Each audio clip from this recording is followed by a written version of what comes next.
After the Prophet Muhammad, peace be upon him, left this world, the Ummah stood united behind four rightly guided caliphs, Abu Bakr, Umar, Uthman, Ali. Each carried the torch of leadership with courage, wisdom, and sacrifice, but even the strongest unity is tested by time. After Ali, may Allah be pleased with him, the caliphate changed, no longer chosen, but inherited. The Umayyads rose in Damascus, building an empire that stretched from the Atlantic to the borders of India. They brought power, expansion, but also a division. Many questioned their rule. Many remembered the family of the Prophet and wondered, where was justice now? From Khorasan to Mesopotamia, a whisper grew louder. The black banners of the Abbasids rose from the east, carried by those who claimed descent from Al-Abbas, the Prophet's uncle. And in 750 CE, after bloodshed and betrayal, the Umayyads fell. The Abbasids took the mantle. A new dynasty was born. Its capital was Baghdad, and its most legendary ruler was yet to come. At the heart of the Abbasid dynasty stood a man whose name echoed beyond the borders of his empire. A caliph remembered not only for his armies, but for the golden glow of knowledge that lit his reign. His name was Harun al-Rashid. Under his rule, Baghdad became more than just a capital. It became a beacon, a center of learning, of poetry, of science, of invention. Scholars gathered in the great house of wisdom, translating texts, unlocking secrets from across the ancient world. Astronomers studied the stars. Physicians wrote about medicine and healing. Philosophers debated under candlelight, their words dancing in the air like smoke. But Harun was not only a patron of scholars, he was a ruler, a strategist, a man who understood the sword as well as the pen. His empire stretched wide, and his power held strong. Yet behind every powerful king stands a line of heirs. And among Harun's sons were men who would shape the fate of the Abbasid Caliphate. Some were known for their wisdom, others for their ambition, but there was one who would rise not through books or debate, but through strength, discipline, and the fire of his will. His name was Abu Ishaq Muhammad ibn Harun al-Rashid. The world would come to know him as Al-Mu'tasim. Born into the palace walls of Baghdad, Muhammad ibn Harun entered this world in the shadow of greatness. His father, Harun al-Rashid, ruled as one of the most powerful men on earth. His brothers were scholars, poets, and rulers in their own right. But Muhammad was different. While others studied scrolls, he trained with the sword. While others debated philosophy, he learned the weight of armor. From an early age, he was placed under the guidance of military instructors. His mornings began with discipline, drills, archery, horseback riding. His nights ended with the sharpening of steel. This was no scholar king in the making. This was a warrior, a man who understood that knowledge is power, but strength keeps power alive. And while he was not the first in line for the throne, his presence on the battlefield earned him the respect of soldiers long before he wore the crown. His name spread across the empire, not as a philosopher, but as a man of action, a leader who marched at the head of his armies, a leader whose hands held the reins, whose eyes watched the horizon.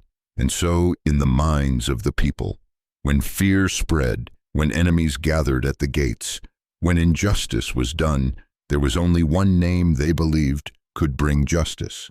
Only one name they believed would not turn away. That name was Al-Mu'tasim. Far away from the palaces of Baghdad, beyond the golden domes and the gardens of the Caliphate, there stood the city of Amaraya, a proud Byzantine fortress, its walls tall, its gates heavy, its defenders many. And there, inside those walls, was a prisoner, a Muslim woman, captured, alone, mocked by her captors, humiliated not only as a prisoner, but as a symbol of defiance crushed under boot. As the soldiers struck her, As they laughed at her pain, she cried out, not in desperation, but in faith. Wa Mu'tasima. One name, one cry across the distance, and in that moment the soldiers around her laughed. They spat their words at her like poison. What will he do, your mighty Mu'tasim? Will he ride here with 17,000 black horses and 17,000 white horses just for you? The words were meant to break her, but they did not know who they were mocking, for the story did not end within those walls. A fellow prisoner heard her cry, and whether through mercy or fortune, that prisoner escaped, carried her words, her scream for justice, across lands and deserts until they reached the ears of the Caliph himself, Al-Mu'tasim. The messenger arrived in Baghdad, breathless, exhausted, but driven by the weight of what he carried.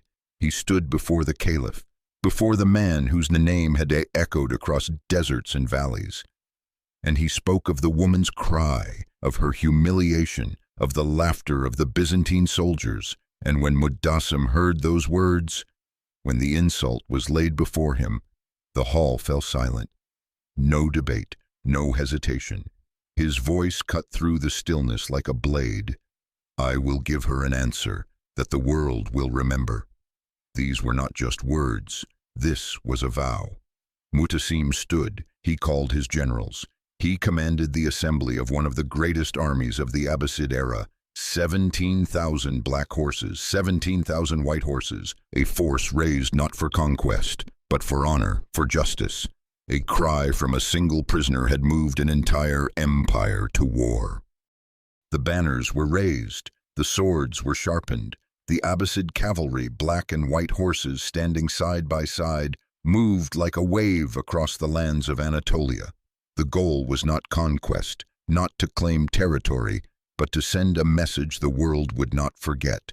At the head of this mighty force rode Al-Mu'tasim himself, not hiding behind walls, not sending generals in his place, but leading as a true commander. Days turned into weeks as the army crossed rivers, mountains, and plains. Step by step, their approach a shadow falling across the Byzantine lands.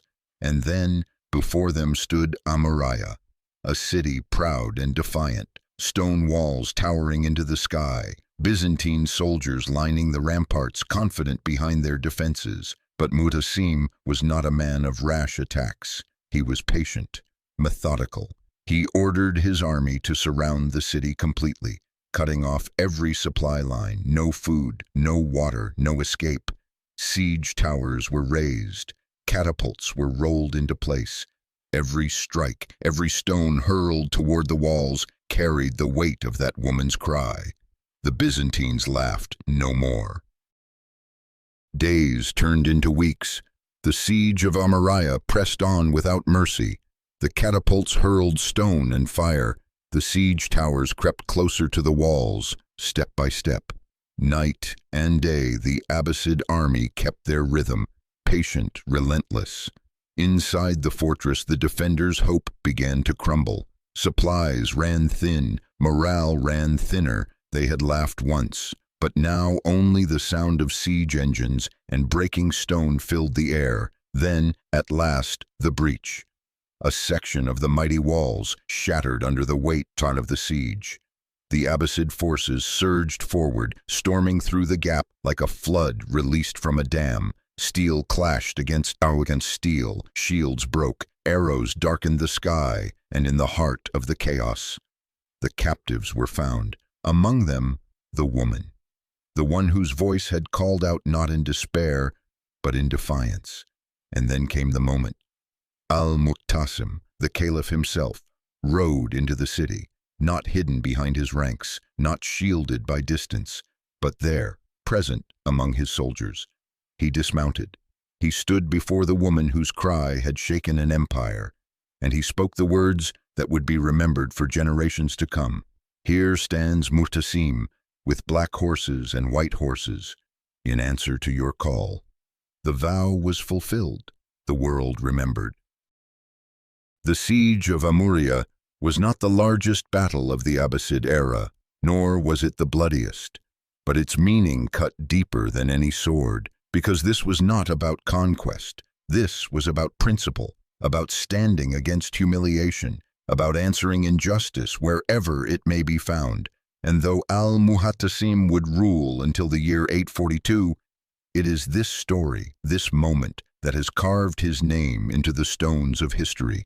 A story told not just in chronicles, but whispered between generations. Here stands Muhattasim with black and white horses in answer to your call. A vow kept, a legend born, and a reminder that sometimes the greatest power of a ruler is the will to rise for the weakest among us.